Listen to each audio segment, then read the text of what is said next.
So for the first method, we're going to head over to search and type in File Explorer. Click on it. Once you're on it, you want to click on this PC, then you want to find the drive that you want to format. So you want to right click on it, and then click on Properties, then you want to click on Tools, then you want to click on Check. It will scan the drive for any system errors, so click on Scan Drive. Then you'll wait for this to load.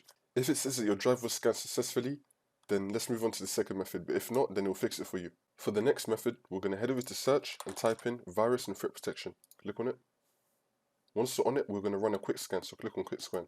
For the next method, we're going to format the drives using CMD instead. So head over to search and type in CMD, then we're going to run it as administrator. And then click on yes.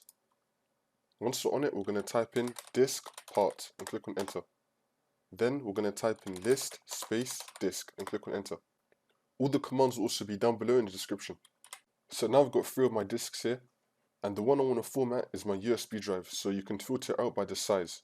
So you should know how much size that your disk contains, and then that will tell you which one that you want to format. So in my case, it will be disk 2. So then I'm going to type select space disk space 2, because it says disk 2 right here, and it's 58 gigabytes. And then click on enter. Now you want to type in list space volume, and click on enter. Once it says that your volume has been the selected volume, you want to type in format space fs dash ntfs quick.